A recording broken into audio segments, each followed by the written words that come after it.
Hi, my name is Pedro and I'm working at CFTP under supervision of Margarida Rebelo.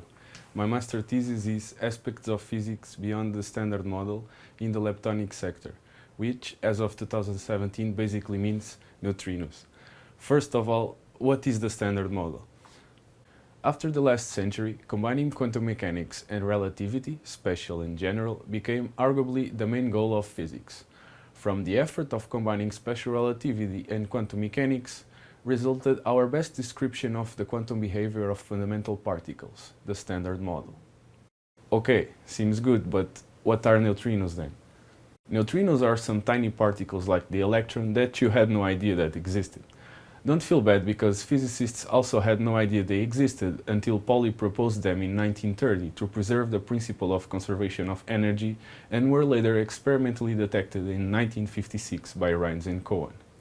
Fermi named them neutrinos because they're uncharged like the neutron but have a much smaller mass, and because he's Italian. The name stuck.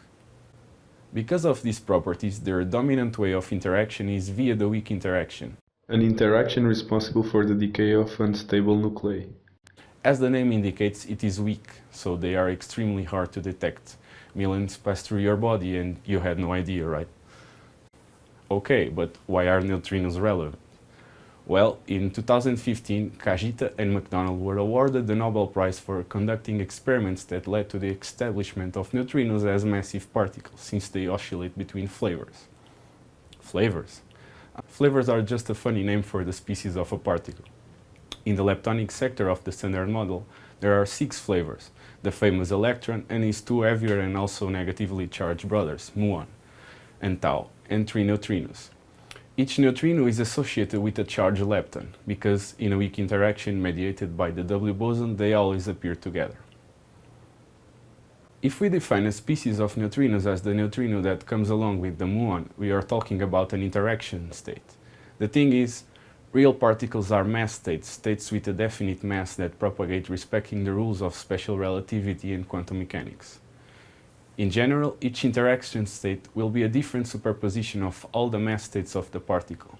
If you let a state like this evolve through time quantum mechanically, due to non-zero mass difference between mass states, the coefficients of the superposition will change at different rates, and an interaction state A may turn into an interaction state B after some time.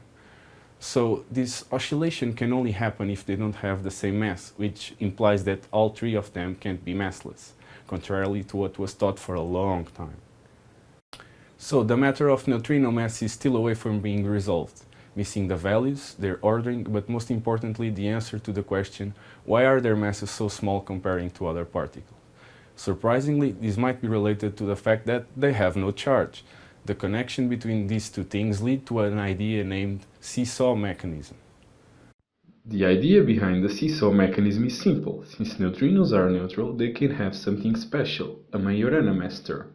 After some calculations, one finds out that this translates into adding new neutrinos to our theory.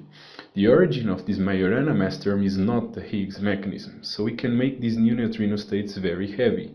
It turns out that as these new masses go up, the masses of the old neutrinos go down. This is where the name seesaw came from. The new interaction states are a combination of these light and heavy neutrino states, meaning that we can have new exotic decays, which can be the key to understand why there is more matter than antimatter in the universe. Due to the introduction of these large mass neutrinos, the flavor oscillations of the known neutrinos I told you in the beginning also changes. A thing called the mixing matrix, or at least the part of it we have access in our current experiments, loses the important property of unitarity, and this has several consequences. This may seem like a bad sign, but imagine you're a ant and an elephant is walking nearby. You'll feel an earthquake. Large-scale physics affecting small-scale physics is just a natural effect. The seesaw mechanism is such an interesting framework to work on because it answers the question of the smallness of the known neutrino masses while providing new phenomenology that can help answer several other open problems in particle physics. In my thesis, I will study this phenomenology and its implications. I hope to take conclusions about what regions of parameters favor the experimental data and constraints on some free parameters with phenomenological importance, like masses and charge parity phases.